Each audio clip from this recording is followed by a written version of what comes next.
Yo, what's up, people? What's going on? Who in the building? What do you think a plant is? Maybe people...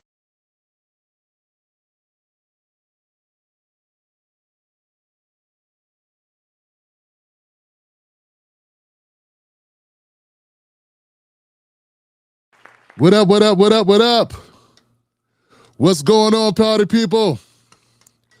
All right. My name is Tim Black. Welcome back to the Tim Black Show. Hope everybody's fine. Man, I'm trying to get my tea together, man. My throat's been killing me. Yo! All right. We in the house. You in the house, I'm in the house. What's up, people? What's up to Tim Black's Wolf Pack? My people, my people, my people. I want to thank you for tuning into this show, this humble video show, digital show. Yo, we got a special announcement. Yeah, we got to get into this. We got a PSA to start the show. Can we do that right now? Yes, we can. Can we kick it? Yes, we can.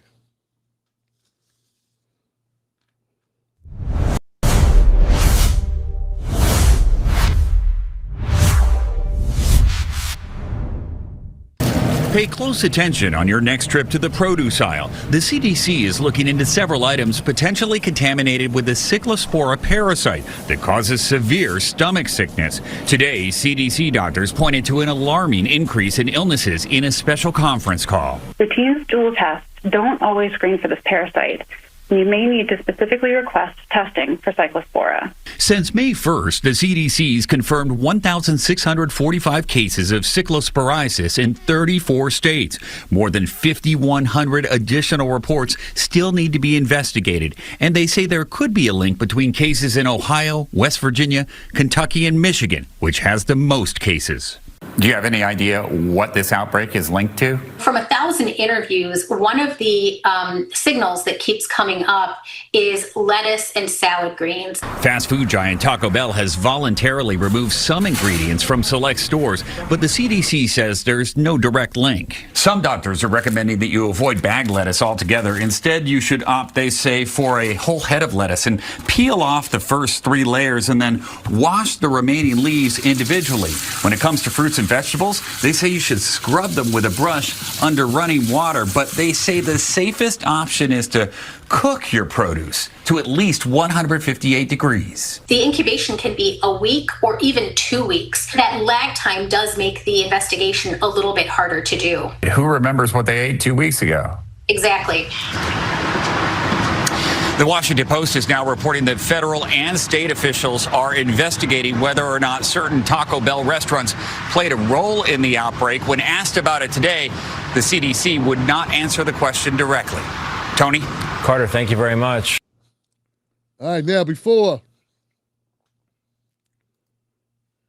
All right, so I want people to take this seriously because this right here is no joke, right?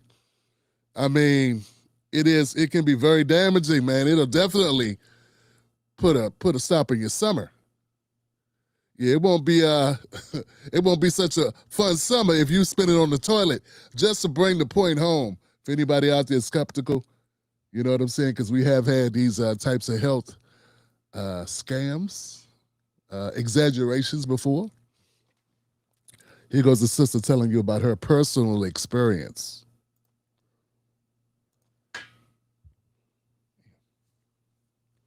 No, it was pretty bad. It was bad. It's embarrassing how bad it was. It was really bad. There were moments where I was literally just camped out in the bathroom and like, I don't care. I'm just gonna lay on this floor.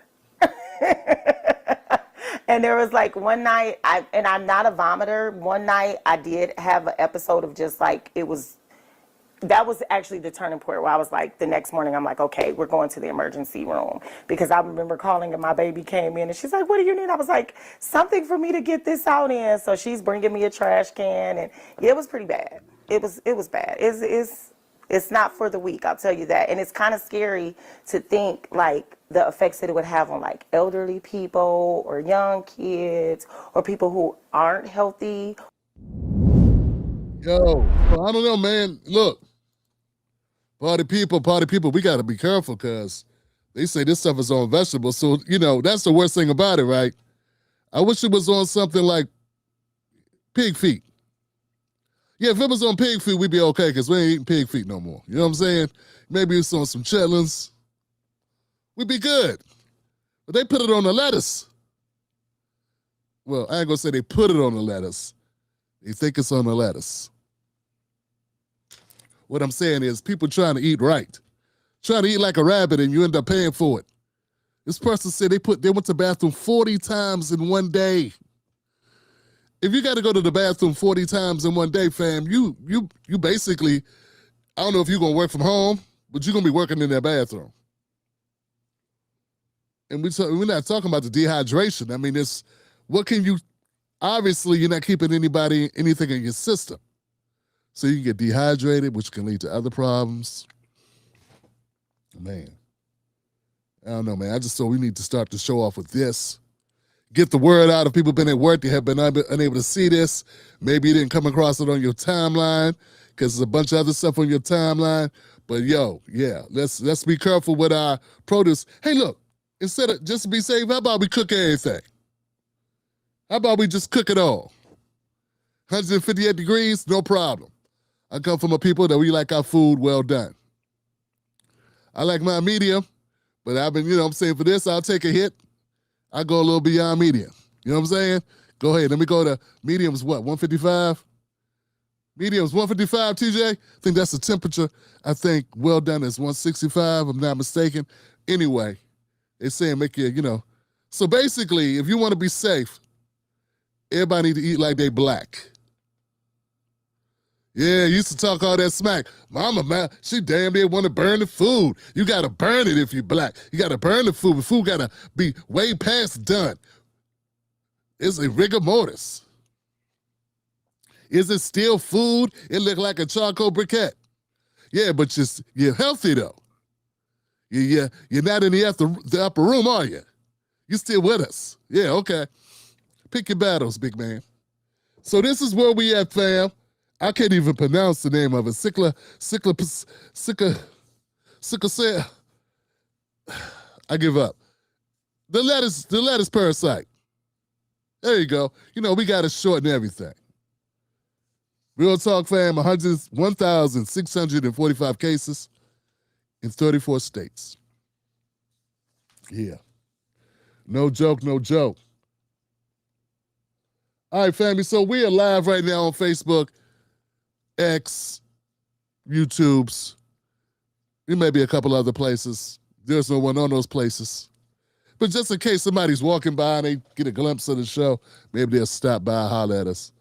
We do this live stream Monday, Wednesdays, and Fridays right here on the Tim Black Show. We cover black news, breaking news, politics, and taking down the Republicans and the Democrats. Or should I say, taking down the Democrats and the Republicans. I mean, I just want to make sure you're primed for what kind of content we do. But we've been focused on the Nolan Wells case. That's been our primary driver. We got into the Daniel Irving case out of Texas. Covered that yesterday. And I want to start off today's show talking about Nolan Wells, but fam, I want to tell you, man, I've been disgusted. I can't believe people nowadays, fam, with this whole thing, man. You know, as typical, we got people claiming victim. I thought the victim was Nolan Wells. I thought Nolan Wells was officially the victim. You know, if they can't demonize us by saying, when we get shot by cops or shot by people that want to be cops or shot by regular old redneck citizens or shot by one another or shot by out of cannon, whatever it is, whenever a black person dies in America and it gets coverage, somehow we the bad guy. You're going to be 12 years old, Tamir Rice. Bad guy. Shouldn't have been playing with a water pistol at a park. Eric Garner shouldn't have been trying to sell that one cigarette. Not people selling cigarettes. Single cigarettes. He deserved it. And the list goes on and on. So, Sonya Massey should have just stayed in the car, or she should have just been nice and put a cigarette out. It's never, all those three people I just named were unarmed. All unarmed. None of them fought cops. So what I'm saying is, somehow, still, some way, those people became the aggressor. These were considered the bad guys. Trayvon Martin was the bad guy. He walking home. He ain't committed any crimes. He walking home. I don't care if he had Skittles or Snickers or Taco Bell. And somehow, this guy who's suspicious of him, a Mexican Karen, says, black young man walking home. Who knows what evil he's doing? Let me follow him and harass him. Trayvon Martin ends up dead. He ends up shot by the older, twice as old guy in the car who cops said, don't follow the young man. And still, somehow, Trayvon Martin is considered the aggressor. He's the bad guy. And Zimmerman was the victim. And what I'm putting to you is the ongoing plot around black life in America. No matter what happens, even when we are killed without a weapon, not even committing a crime, we are still never given victim status. We got so many stories like this. Sonya Massey, I said, God, I think I mixed up my girl. I just saw her. Sonya Massey was, she was cooking in her own home. She called the cops. They shot her in her own kitchen. Sandra Bland is the sister who was in her car smoking a cigarette. And she didn't like the ticket, and she had words with the cop, and that was all it took for her to be the aggressor, the evil one. Something white folks do all the time on so many countless videos. Argue over a ticket. The bottom line, what I'm trying to get to, fam, is that no matter what we do, even in death, even when we're unarmed, even when we haven't committed a crime, We didn't kidnap nobody. We didn't set nothing on fire. We didn't shoot at the president. We didn't shoot at Charlie Kirk. It doesn't matter. We're not allotted victim status. And the same holds true in the Nolan Wells case. Same identical situation. Family. Exhibit A.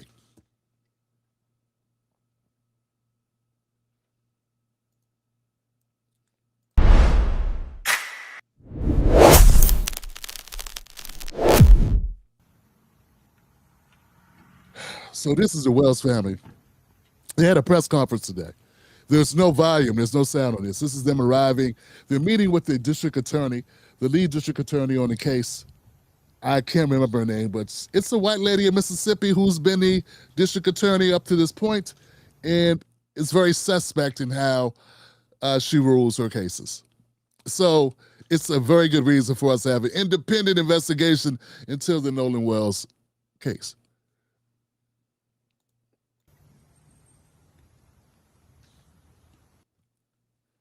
But what I want to get to is here, right?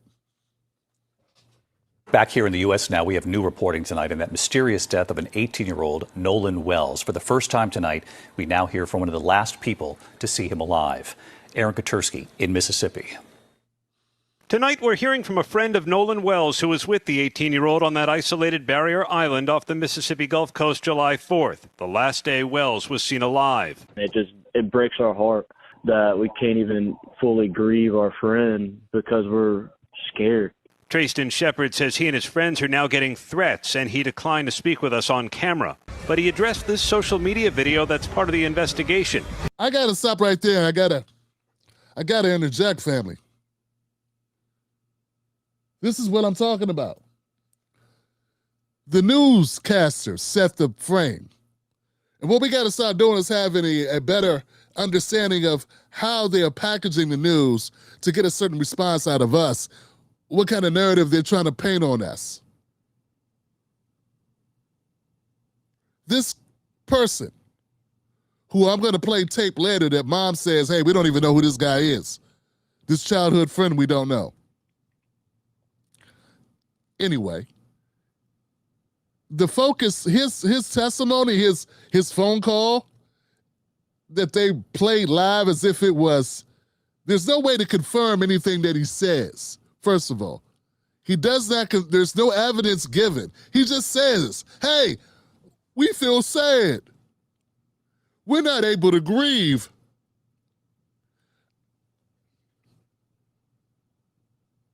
We're having a hard time processing the death of Nolan. It's really inconveniencing us.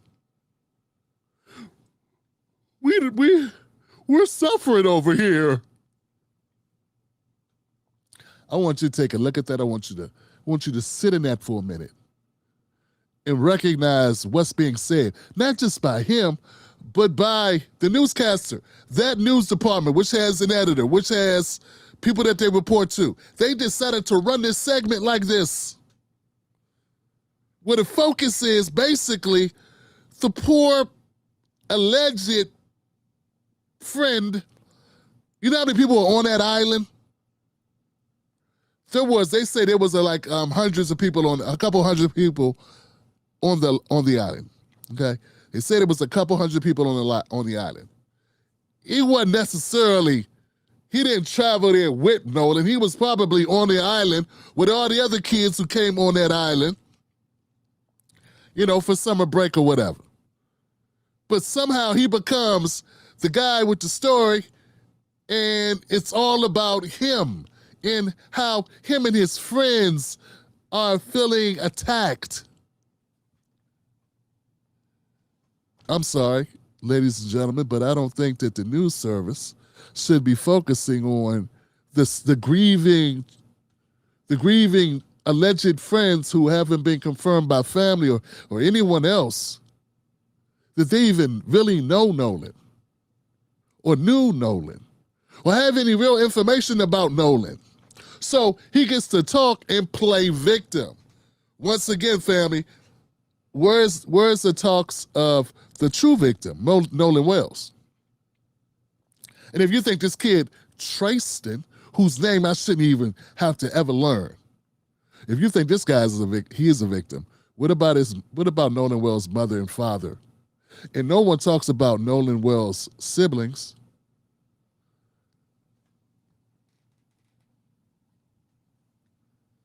I mean, we couldn't get enough. America couldn't get enough of Austin Metcalf, his family, Justin, and the dad and the mom. Dad half drunk to the point where they understood so much, and that's part of my. I'm pissed off about a lot of this because white America will allow a drunk, belligerent, racist Daddy Metcalf to say anything. But some of us won't allow the mother of a black son for their parents to, a slight misstep. And I haven't seen the white supporters go after Mr. Metcalf for dropping the N-bombs and saying we all black people this and black people that. But see, I'm just seeing a disconnection, right? But I'm gonna get back on point. I just want to point that out because it just came to me. I didn't know I was gonna go there, but yeah, I'm going there, fam. So back to the victim. Trayson's most of his conversation is not about new information that he's providing, because he has none. But it's just to get the attention focused on people that aren't victims. They haven't been charged with anything. Their houses haven't been firebombed. Nothing's happened to them. No one's been hurt, nothing. But somehow they're the victim of the story.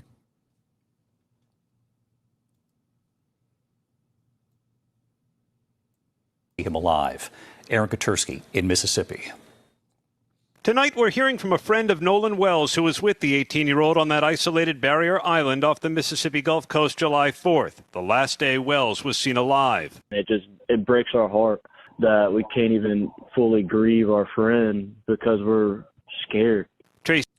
And what's the kicker to this is probably they just talked to him and they decided to pull out of their conversation. You know what I'm saying? Because I don't want to make it about what this young man said. He probably said a lot of things.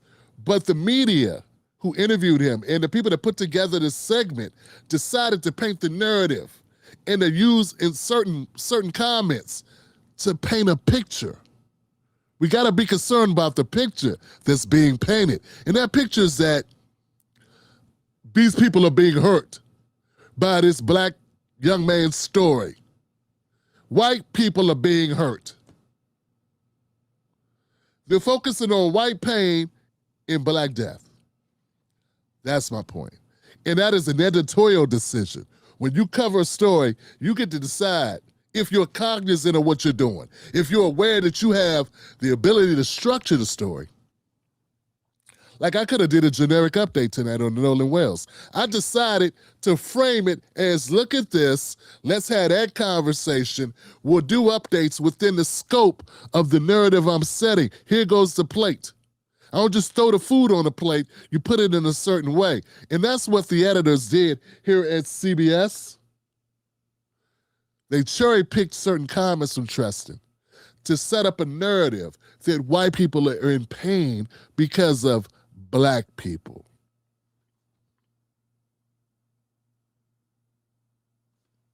Easton Shepard says he and his friends are now getting threats, and he declined to speak with us on camera. But he addressed this social media video that's part of the investigation. Shepard says he's the one heard arguing from the boat, not Wells. That's the video I'm referring to. That's me yelling. Shepard says he took a boat back from Horn Island. So that was you yelling in the background. Didn't I hear somebody say the N-word in that video? I'm sorry, I didn't realize he said that, folks. So you're the white kid that was yelling the N-word. That's what that was? That was you? I could have swore I heard an N-word. Did I hear N-word in that? And what evidence do we have that that was you? Who else is saying that was you? I don't know. I don't know if I believe him or not. But the entirety of his testimonial for this conversation is to discredit Nolan Wells and to discredit the possibility that Nolan Wells met with foul play. This has nothing to do with how did Nolan Wells end up dead. This gives us no illumination on that at all.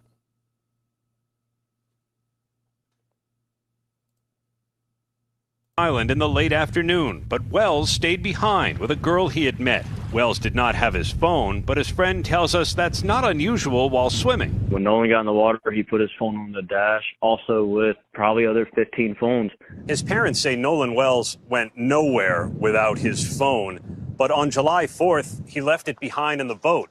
We're in about 2-3 feet of water, and so people hop over the edge and swim to shore. Nolan Wells! The community is clamoring for answers. Are you on any timetable here? I think it's important that we don't put ourselves on a timetable. It's important to be diligent in gathering all the facts. That's what the family deserves.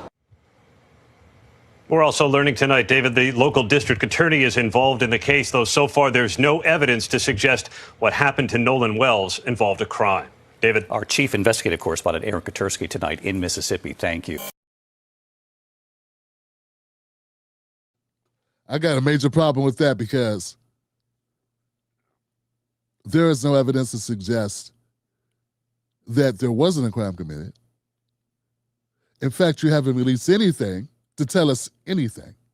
So basically, they're just repeating whatever's said by the police. If you're a news agency and you have the ability to get records, you can get transcripts, you can get copies of different statements. You have the ability to bankrolls, have somebody send them down to meet with the kids, talk with them on off the record, hold interviews. Why isn't any of that being done? Instead, what CBS and ABC and CNN and MS Now, what they're doing is they're sitting back with millions of dollars at their disposal where they could actually do their own investigation, where they could go and have these conversations, and they're not. They're just sitting back and reading police reports going, oh, the cops said this, and the cops said that. So that's it. The cops didn't say it looked like he was, they did not see outwardly signs of being attacked, so we just say, it doesn't look like. But is it possible that they didn't look at the right place? Is it possible there will be more discovered if there's an actual autopsy? And what if we don't believe the cops? And what if we don't believe the investigators in Mississippi? What if we want more information? What if the family wants more information? Why is it taking so long to get an examination? But they're framing it, once again, they're framing it to be dismissive. And we need to hurry up and move on. And I think just that idea is something behind it. I don't believe that just happens out of thin air. I believe that's the narrative they want to paint in order to produce a certain reaction out of the public.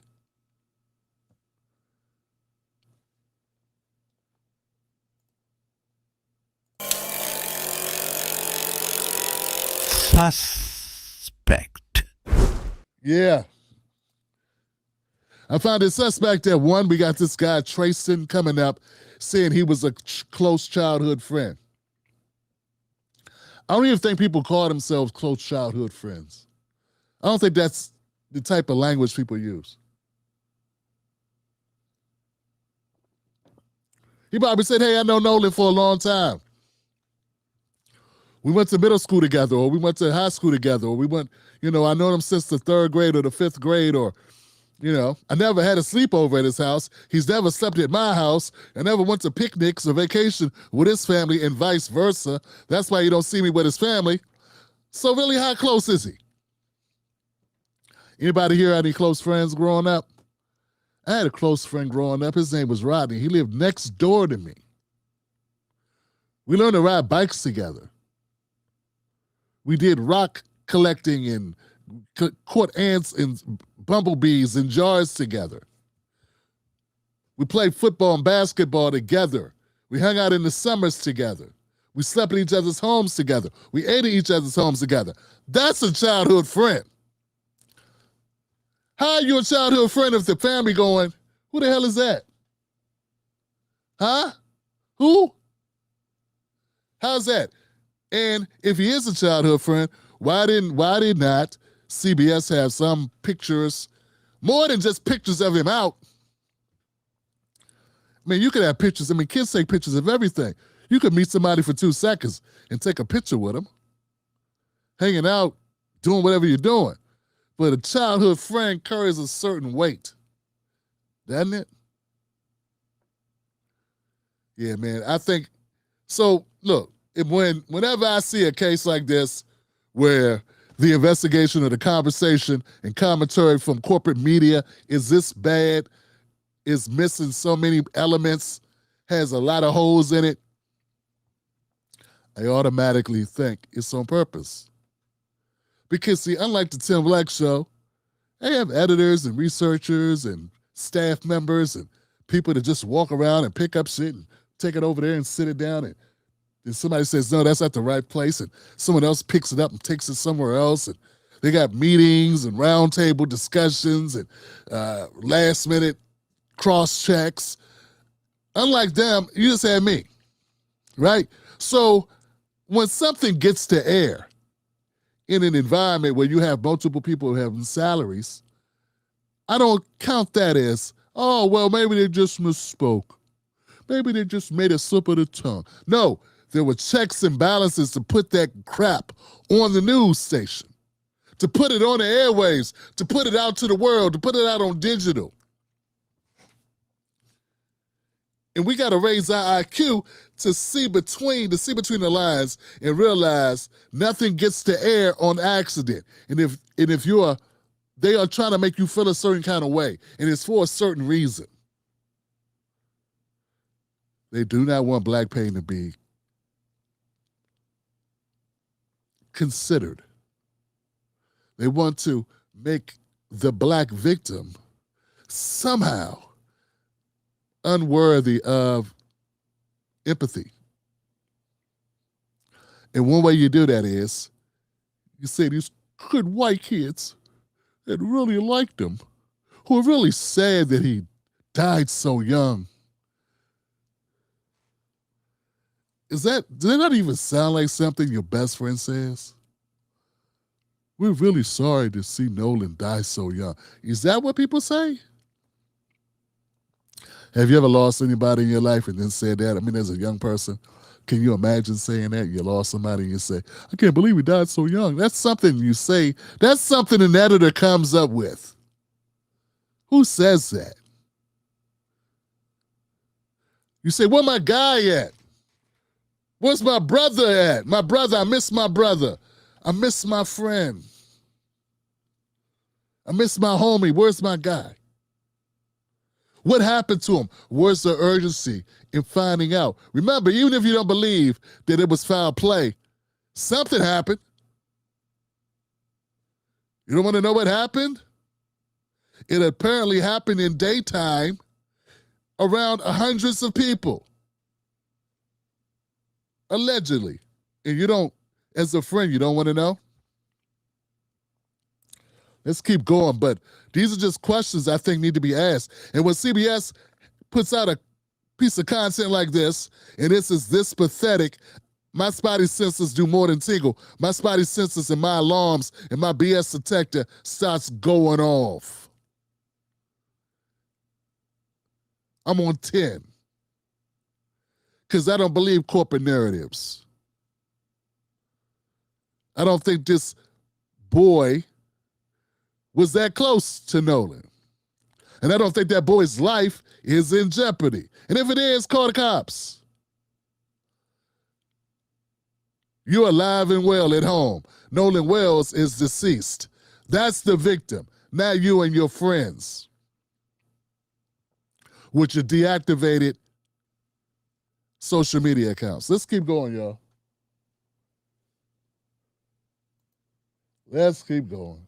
We continue to be steadfast and try to get to the truth Tonight, the parents of Nolan Wells and their legal team, led by attorney Ben Crump, received some assurances by the thoroughness of the investigation. As tips pour in, we're getting about 50 calls a day to 100 calls a day. It's been agreed Wells' cell phone will undergo a mutual inspection by the DA's office and experts from Crump's legal team. The hope is that when this is presented to the grand jury, all relevant witnesses and evidence will be presented to them so that we can have a fair and impartial investigation. The phone could be a key piece of evidence in the investigation, as Wells' mother expressed concerns about possible deleted material. When me and my sister went through it, there was nothing. No saved videos, there was nothing in there. The 18-year-old college football player was last seen on July 4th on a boating trip with friends to Horn Island, 10 miles from Mississippi's Gulf Coast. GPS data obtained by the Mississippi Department of Marine Resources shows the boat arriving at the island at 11:14 a.m. Friends he was with told investigators Wells chose to stay on the island as they left. His mother reported him missing that night. Police report her 18-year-old son, Nolan Wells, missing last seen at 3 on Horn Island. After a 2-day search, his body washed up on the island. For the family, there are so many unanswered questions about what happened that day. If this was your son, if this was your daughter, wouldn't you want desperately to get to the truth? Wells' funeral is set for Monday. Meanwhile, the family is still awaiting the results of the state-conducted autopsy, as well as one that was conducted by the family's legal team. Tony? You know.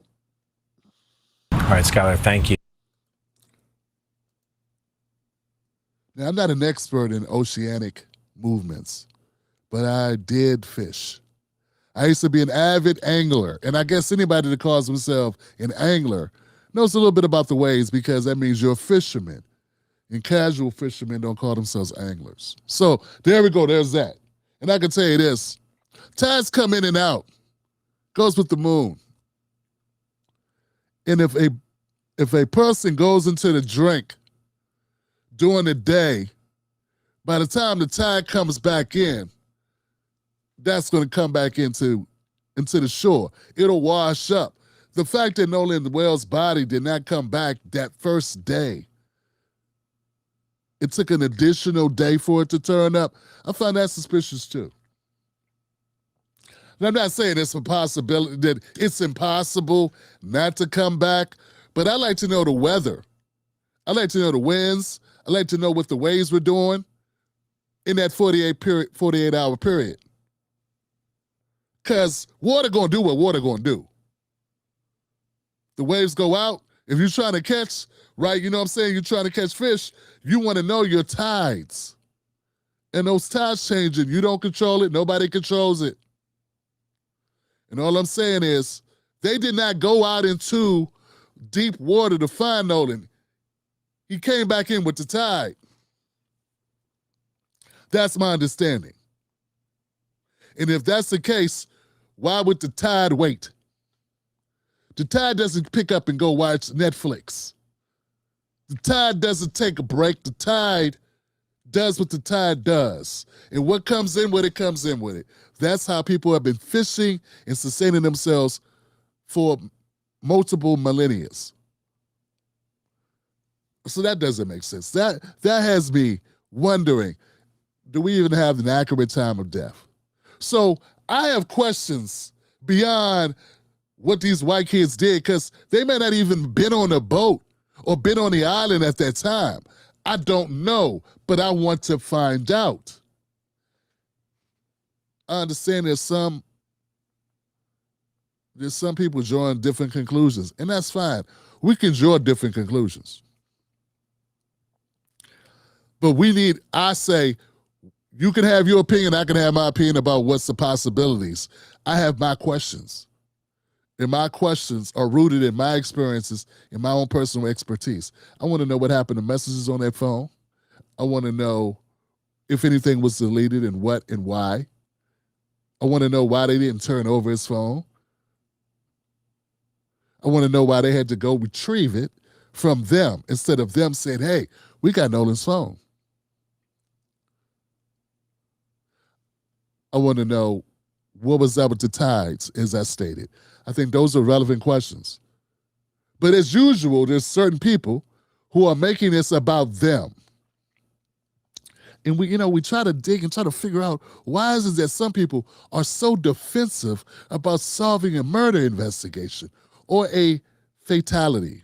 We don't know. It hasn't been classified as a homicide. It hasn't been classified as a suicide. It hasn't been classified as an accident. It has no classification. But we can all feel the way we feel and have our own leanings. But I'm seeing some people whose leanings are based superficially on nothing except they seem like nice kids. Why would you blame them? These are the same people. If you came over their house and you left and $20 was missing, they'd be wondering what your black ass did with it. But for some reason now, they you know what I'm saying? It's like, I'm just being real, fam. We know people like that, right? We got people that all of a sudden, they act a certain way when it's a certain demographic, and they act another way when it's another demographic. The thing about most black Americans is, in my experience, because I don't know all black Americans, I know a lot of them. You meet a lot of black folks when you do a show as a black host for 15 years. You get a lot of DMs, you talk to a lot of people. That's what you do. And all I'm saying is, we know how to scrutinize one another in a way that other groups don't do so much. At least not publicly.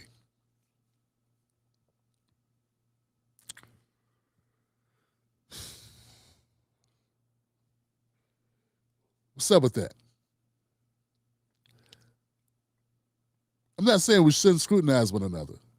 We should not demonize each other for having a different opinion if we're all looking for what happened with Nolan Wells. My only problem is when people dismiss that any thoughts that this could have been foul play, it's crazy talk. Meanwhile, they will stay with bated breath, watching people that have no inside information at all talk about Charlie Kirk for a year.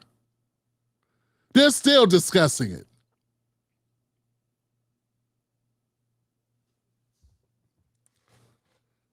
And that's considered fine. They got a whole industry discussing what happened when it happened on camera. We have a young man, 19 years old, who just winds up dead, and we want to know what happened. And it's not just him. It's a compounding effect of the different fatalities that have occurred of black Americans in a close amount of time that has us highly sensitive to this. It's not just, it's a number of deaths that have happened. The number of so-called suicides, no foul plays that have us up in arms. Highly paranoid, highly watchful, highly skeptical, side-eye and everything. Because every time we turn around, someone black is dead, and we are told nothing to see here. Is there ever anything to see here when it's us?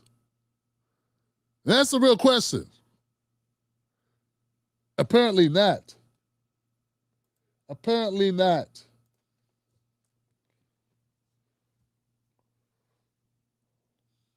We've just had an opportunity to meet with District Attorney Angel McElgrath and some members of her team. We had a very respectful meeting. The thing I assume some of you may know, the thing to announce, she shared with the family that there will be a grand jury that she will turn this case over to once they have collected all the information and finished their investigation.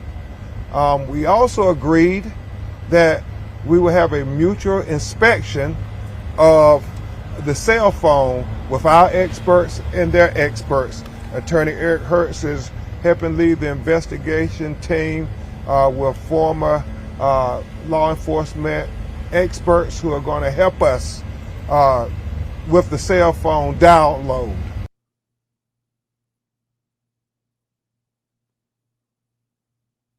What I'm trying to say, well, what if the shoe was on the other foot? Let's stop it there, fams. Okay, so earlier in the week I did a segment, and I thought it was an important segment. It was well received, and I got a lot of good feedback about it. And for some reason, I don't think YouTube put it out there for people. And what I wanted to do was I wanted to illustrate and put into the minds of viewers the differences in the way you may feel. Now, for most of my 10 Black media audience, most of my 10 Black Wolfpack folks, we already know how you feel, right? I know we relate, we're on the same page, we're closely aligned on this situation. We want to know what happened with Nolan Wells. We found it suspicious, the whole circumstance, the aftermath, people lawyering up, the lack of demonstrated sorrow by friends. I mean, if I go to the club with you and you don't make it back with me, and I've known you for I don't know how long, I'm gonna be very upset. Like, what happened to my... There's like, we're not seeing any of that. And so we get these cornballs coming out telling us we're the victims because we're not being treated nice. So that's crazy. But I wanted a way to illustrate all of this and to say, wait, what if the tables were turned? We've said it many times. How about we show it? Because sometimes a visual does all the heavy lifting.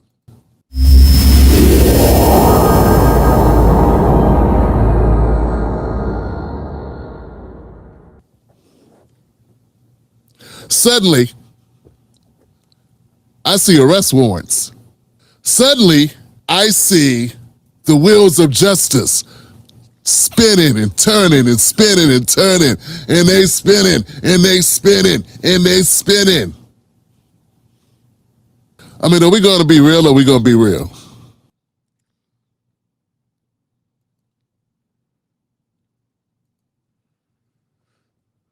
So all I want to do is basically point out that I believe, based on being a Black man in America forever, I just believe it would have been a little bit different.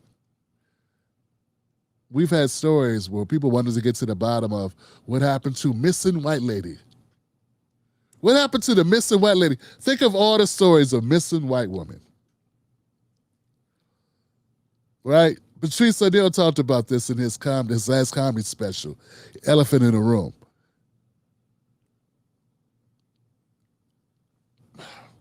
Black America, don't fall into the trap of letting how other people see us dictate or influence how you see us. Right? If this was a little white boy that was missing, who went out with his 4 black friends or 3 black friends or whatever, and they just don't know what happened to him, and everybody went, I don't know. And his cell phone wasn't with him. Half of these commentators, half of these white conservative commentators, and some of the not so conservatives, they would be saying that black people killed him for his phone.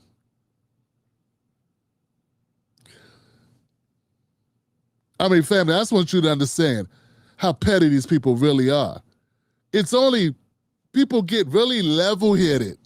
Some people get very level-headed and very, they want to cross the I's and dot the T's and let's follow a logical path of investigation and let's not jump. They only want to do that when it's you. Family, I sat through and watched a 40-year-old white woman call a 4-year-old black kid the N-word and then raise $1 million because people got mad at her. It's payback to black people for not being able to say the N-word when they want to.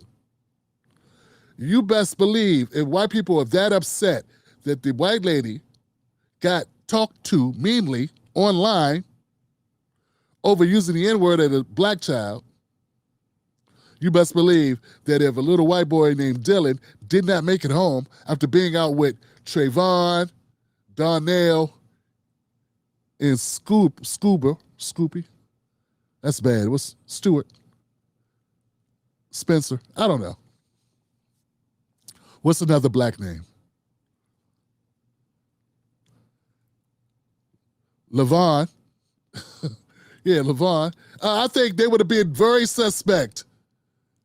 There'd be grandmas on TikTok and Facebook bawling their eyes out crying. There'd be white guys talking about a race war.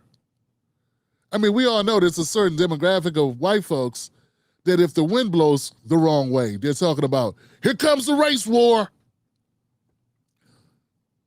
These people are telling us that we're jumping to conclusions, that we're playing the race card. We're making it racial. These are the same people that complain when they see too many black people for their liking in Life cereal commercials. But we're making it too racial. These are the same people that complain when fictional cartoon characters have black people play them, the roles. But we're too racial to look into what happened to in the picture,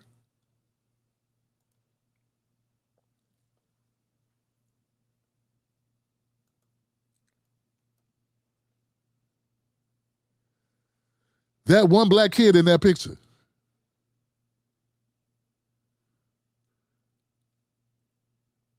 And want the friends, and maybe it'd be different if the friends was like an open book and they were talking. And isn't that what they said about Carmelo Anthony? If he only would have got on his stand and explained to us why he was afraid, maybe we feel differently. Well, why don't none of these guys feel like they need to explain? Why are we getting, written statements, third hand, from people that weren't there telling us this is what these people said? Why aren't we getting any direct conversation? So, yeah, I think I just want to say, we're firmly in the right position. I believe we're firmly in the right position to feel the way we feel. We ain't got to justify it to nobody. We ain't got to get them to agree with us. We don't need them to accept it, like it, co-sign it, put money on it, nothing. This investigation needs to go forth, and it needs to be independent. And nobody needs to justify, as Tesla said, nobody needs to justify why they want an independent investigation. You jackasses been doing an independent investigation into Charlie Kirk for about 9 months. About 100,000 people have been independently investigating the death of a man you saw on film.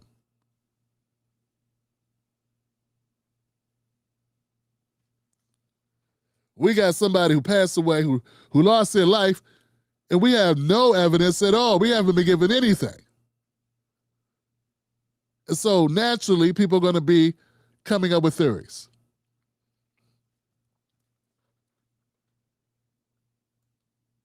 But when this kid,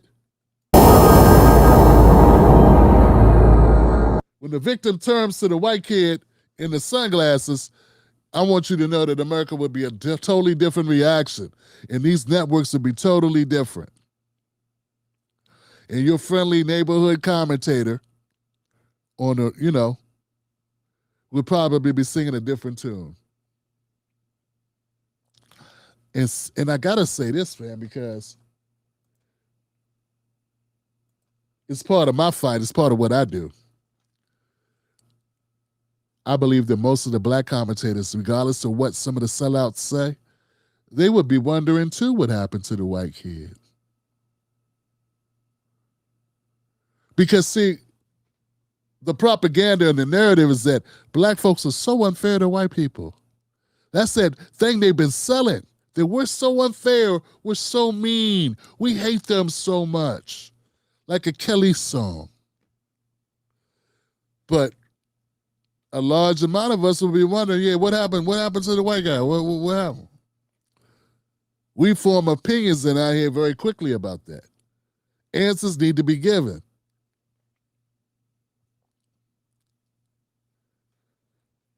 So that's it. Where's the witness statement? Where is the interrogation? You mean there's no interrogation footage? I mean, think of all the elements that aren't present here that would be present in pretty much any other case. Just think about it. Typically, in a situation like this, people come in, they have a camera. You know that shitty CCTV camera? Someone's sitting in there with a police officer. They're answering questions. Hey, okay, so when was the last? We don't have any of that to even look at, to even consider. Basically, they treated Nolan Wells' death like someone stole a pair of sneakers. Somebody just walked up with a penny. Okay, so when's the last time you saw him? Okay. Was he happy, sad? Okay. And what time did you leave? Okay. How well do you know him? Okay. All right, thanks. We'll be in touch if you need anything. Is this a good number to reach you at? Okay. And they left. And that's been it.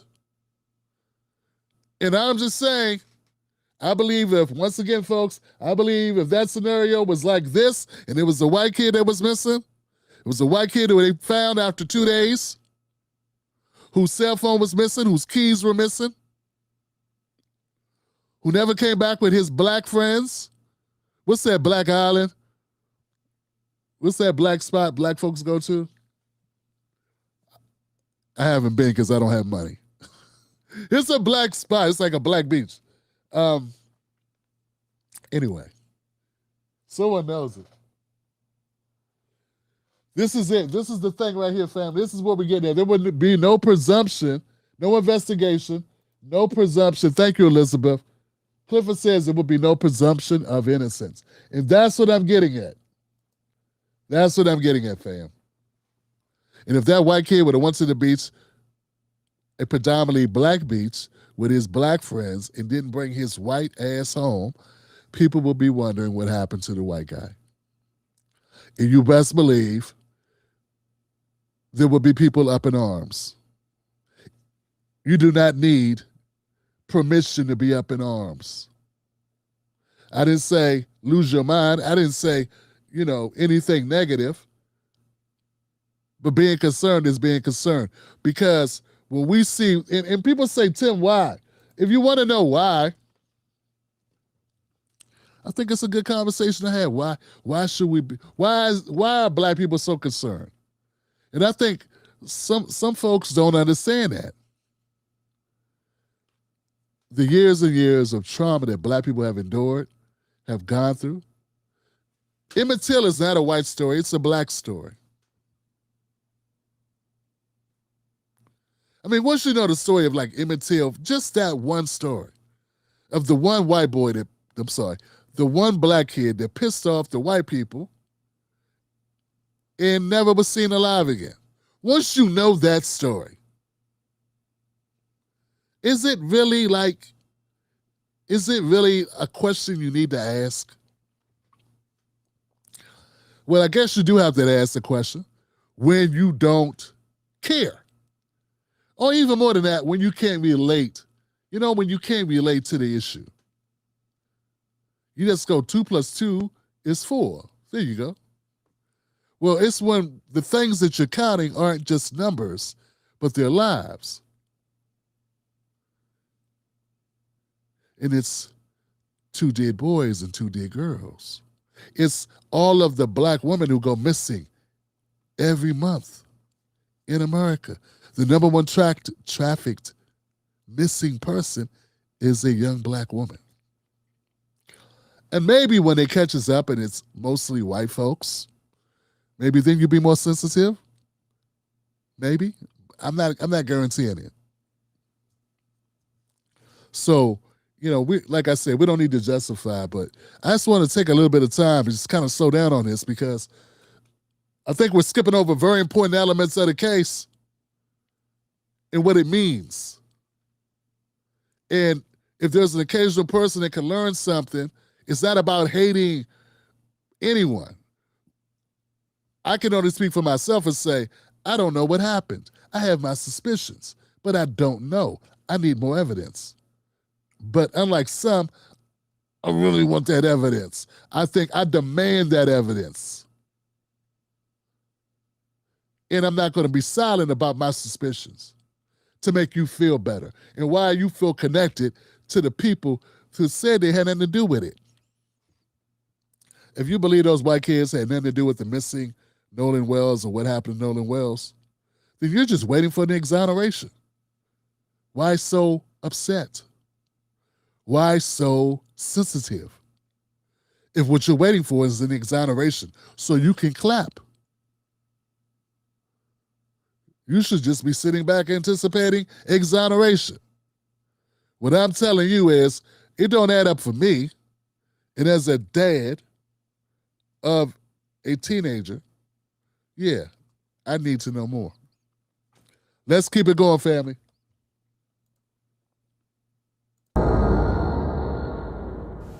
Maybe it. Suddenly, I see arrest warrants. Suddenly, I see the wheels of justice spinning and turning and spinning and turning, and they spinning and they spinning and they spinning. I mean, are we going to be real or are we going to be real?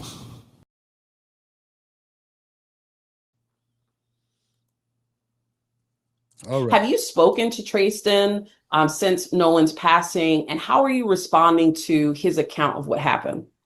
So first of all, we don't know Tristan. We've never met him. So to say, best friend, childhood friend, that's a bit of a stretch.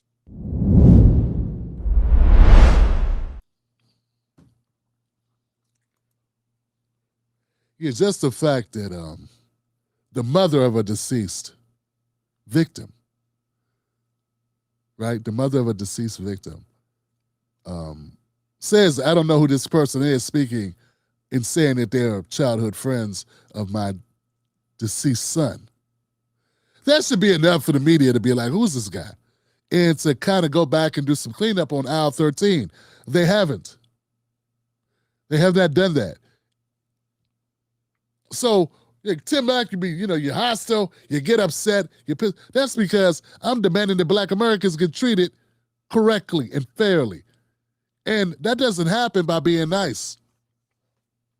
Someone said, I'm sorry, guys. Someone said in my comment section, it said on my video, Tazin Figaro, it said, she's always so upset. See, when you come from a people that have to fight for theirs, I don't know, man. I prefer Teslin be stern, be tactful, be undeniable, and be bold, and ruffle feathers, and to be pensive, and to be serious, than to be like, yes, we're looking into things about Nolan. What's wrong? That would be sadistic. It would be scary. She's like a psychotic person. Asking tough questions, making tough assertions about a death of someone, and smiling and being nice. Bump nice. Bump nice. That's part of the problem now. We got way too many Black Americans wanting everything from our women and wanting everything from our men, and everything is wrong and criticism. Man, you want somebody, if it was your child, you'd be happy as hell. At least I hope you would. You'd be happy as hell that somebody has their backup about an issue when somebody else is trying to dismiss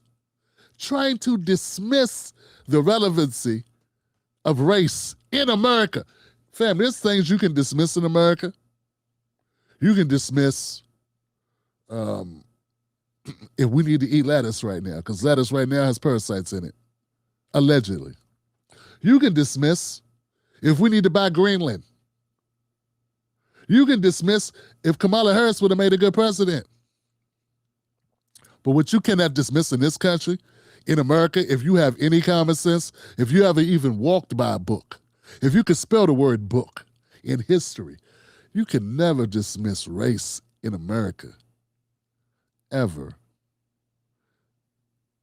And if you're able to dismiss race in America, it would have to be that you're not Black American. Because if it wasn't for race in America, there wouldn't be no Black Americans in America. Or we wouldn't be, yeah. Well, maybe, some of us were here already, but you get my point. There would never have been a civil rights movement, act, Jim Crow, redlining, and all the rest of the shit that's been going on in this country if it were not for race. Now, most of those games get co-opted by white folks so they can line their pockets, such as affirmative action and DEI. But, of course, yeah, it is insulting for a Black American to have to explain to a white guy that race is pertinent in a case involving a Black person. In the most racist state, arguably the most racist state in America that's ever existed, where the number of lynchings and unalivings of Black people because of race is the highest in the entire country. And we had to explain to him why in that state, particularly that state, any state, but particularly that state, we got to explain to you why we think race could have played a part. Hell, the sheer fact that we got to explain that to you answers the question itself. Because if it were not for him being Black, you would not be asking that. I bet if he was Asian, you wouldn't be saying that. If it was an Asian kid with 4 Black kids or 3 Black kids, and the Asian kid didn't come up alive again, and his phone was missing, I have a feeling you wouldn't be saying to the Asian mom or the Asian commentator, journalist, you wouldn't be saying, why are you considering race an issue? So when we start interchanging pieces, once you substitute any piece and remove Black and put any other piece in that scenario as the victim, all of a sudden the victimization, all of a sudden the whole tone and narrative changes. And that's because of race. And whether you want to hear it or not, that's the way it is. That's the way it is. I think we're almost done here.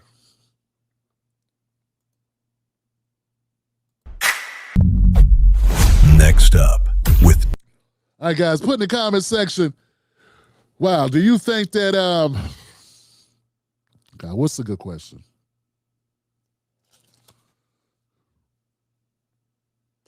The autopsy is due back. Okay, so this will be the question, right? Here's the question. The independent autopsy. Do you think the independent autopsy and the state autopsy are going to closely match?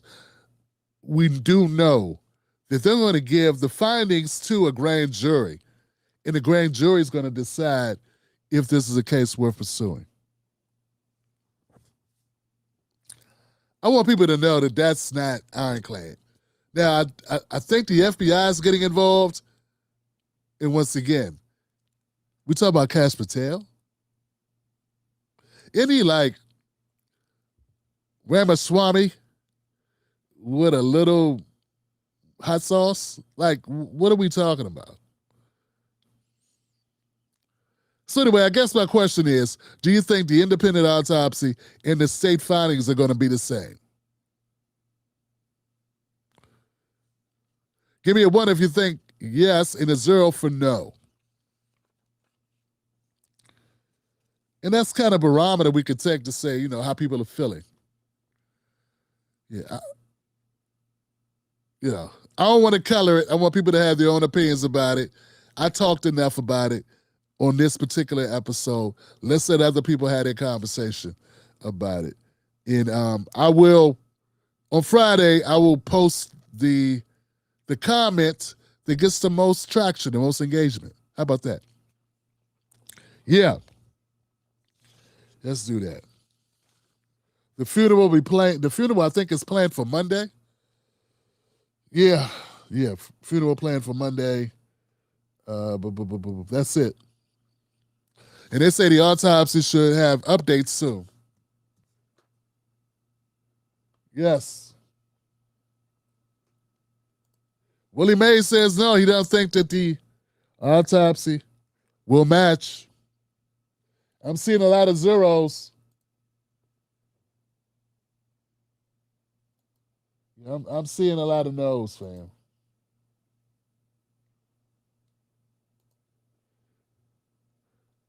Nene says no. Elizabeth says no, I'm pretty sure.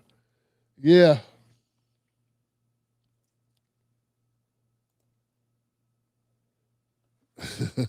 I feel you. Okay, I got some small stories. I guess we could. What time we have? 1:11. We could have a short show. Or no, or we could talk a little bit. I have some other clips that are on another topic. They're on other topics. They're not that involved. Yeah, let me update you on the rest of the news of the week so far. These are not, this is not related to Nolan Wells, but, Tim Black. It's good to be home, first and foremost. That's what this clinic is about. When the families are not able to support, we're there to support. If it doesn't have any money, doesn't matter. We're going to do whatever we can to support you.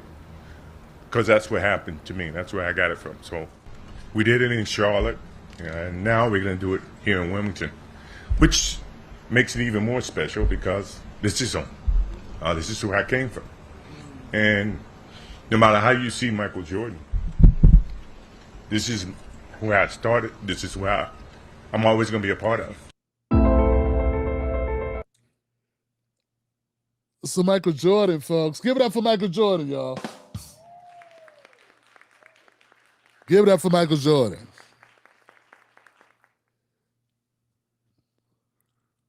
One of the things about whenever celebrities or notable icons do gestures like this, there'll always be somebody to come rain on it. You want to come boo-hoo it, say it's not enough.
Look at that.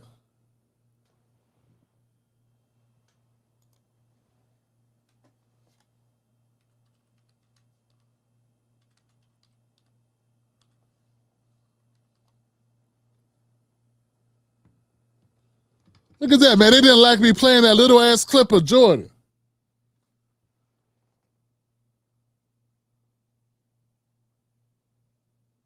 Look at this shit.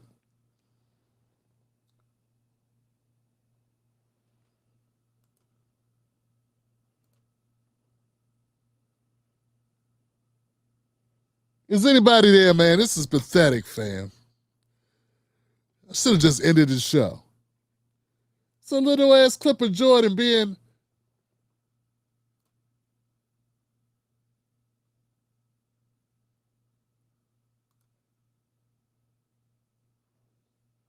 I'm back. I don't know what's going on, man. All right.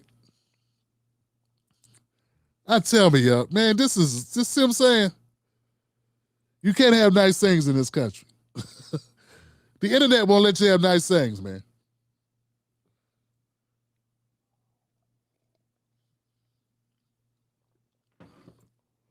I'm looking at the text. I see a blank screen. It's spinning. Okay, but people say that they can see the show. I don't know, guys. Bump this. Okay, Michelle is up there. Damn it. You can't have nice things in this country. Okay. I tell you, man. Maybe I can get away with playing Michelle. Shit. Let's try this. This is when I understood, like, this is politics. Oh, they're coming after me because I'm useful. And they're trying to beat my husband, so they're trying to slow me down, right? And some of those first articles, they would always start, she was wearing a purple sheath and she had on this pair of shoes. It wouldn't matter what I said, Kiki. The article would start with what I had on. Wow. And I realized, oh, this is how they do women in politics. This is how we treat women in public life. We diminish them to just what they look like and not what I'm saying now. I'm giving impassionate speeches. I think people know now that I can give a speech. Okay. That didn't just start happening. You know, I was always really good on the campaign trail. I was always a powerful orator. Next up. You know, fam, two things. First thing is, first ladies, you know, I mean, no disrespect to you, Mrs. Obama, but you're not a politician. You're not. You know, you're a lawyer, but you're not a politician. I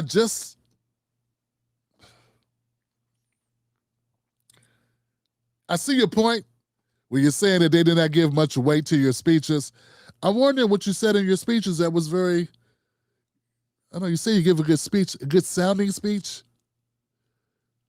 I mean, from a Black American perspective, who wants revolution and who wants reparation and wants economic incentives and investment into our communities and Black businesses. And I want to see that number of venture capitalists that was at 2% for Black Americans, that is now at 0.32%. That's right, it's been cut by 1.5%. More than that. I want to see that up. And that didn't go up under you and your husband. So I don't know what you were talking about. If you were talking about kids need to exercise and stop eating Taco Bell, okay, that's fine. But I didn't hear a whole hell of a lot that was really that useful. Does America tend to judge women by looks? Yeah. And some women benefit from it immensely. Some women who have absolutely nothing else to offer benefit from that immensely. And that's a problem. And women that are talented, I think you got a point. Now look, sometimes I think those women, it is definitely an insult to not focus on their talents and their abilities and focus strictly on their looks.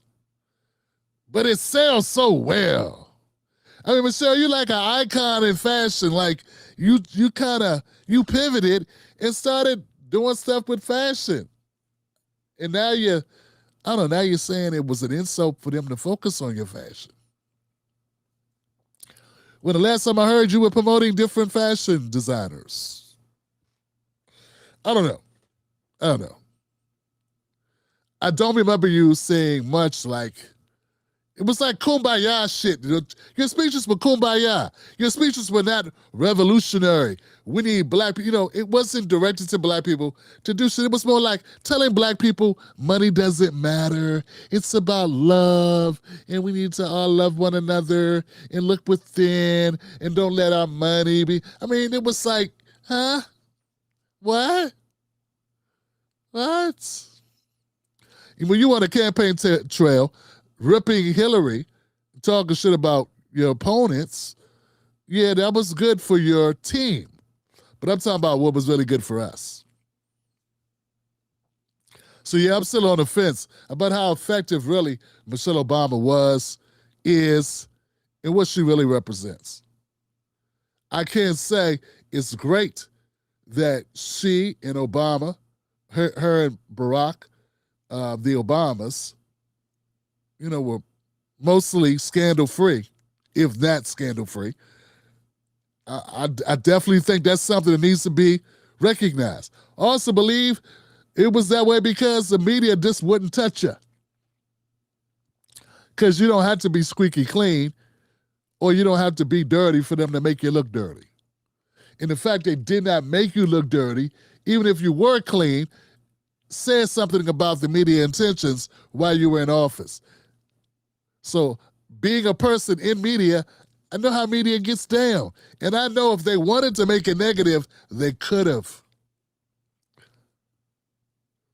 They didn't take certain shots or certain dynamic pictures of you and your husband and make front page news and say, obviously she doesn't like him, and obviously he hates her, and obviously they didn't do a whole bunch of that. They didn't dig into your background. I have to imagine President Obama was not the only person you've ever dated.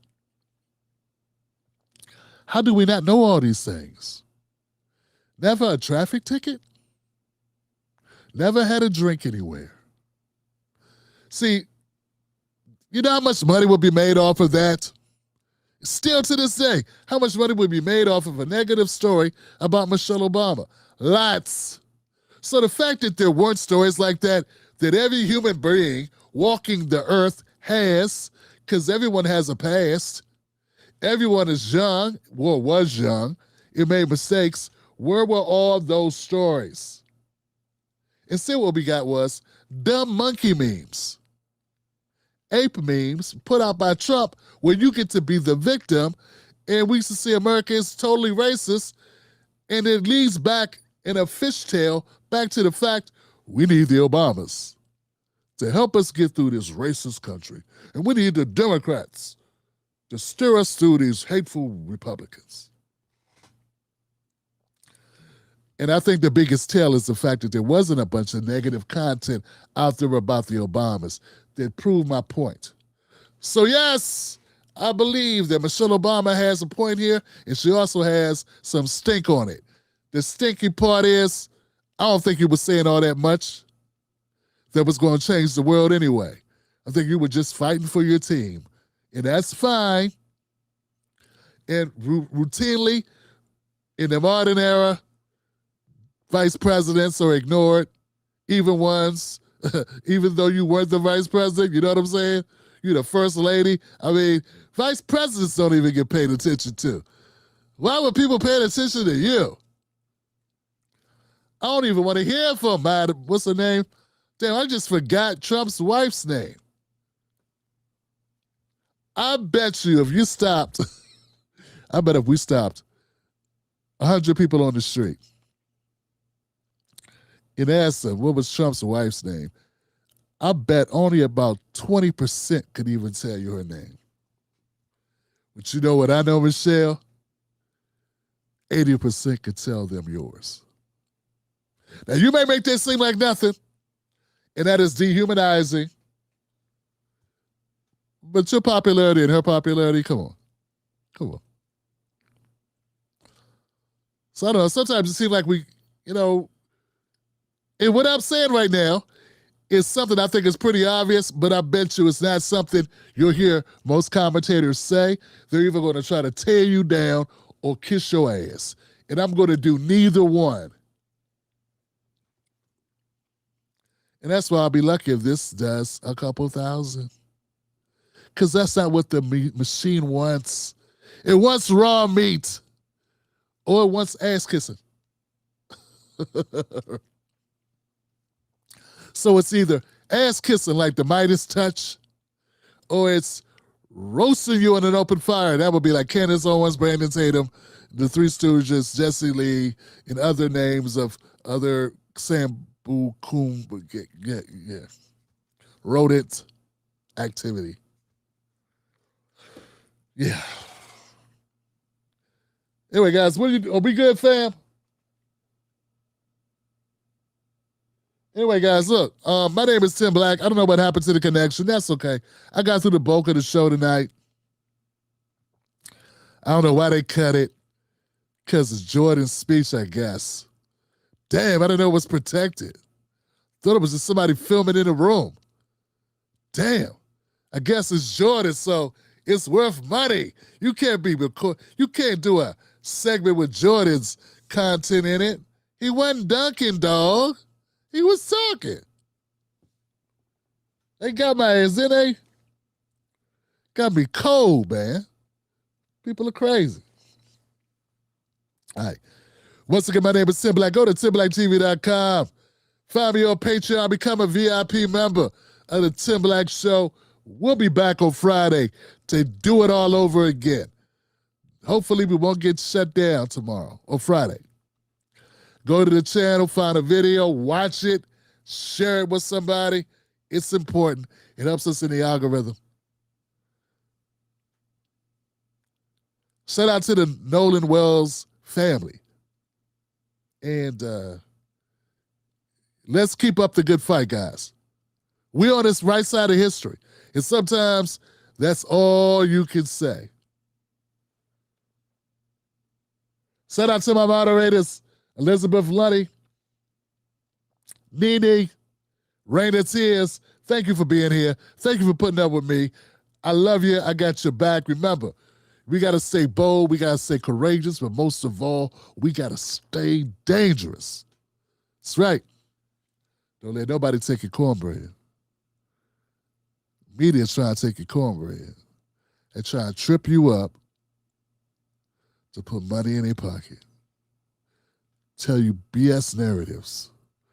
We don't ride for Democrats or Republicans. It's only for the people, y'all. And I got my people, and I have people. I love my people. Here goes just 5 of them. Wolfpack. Thank you for supporting this show.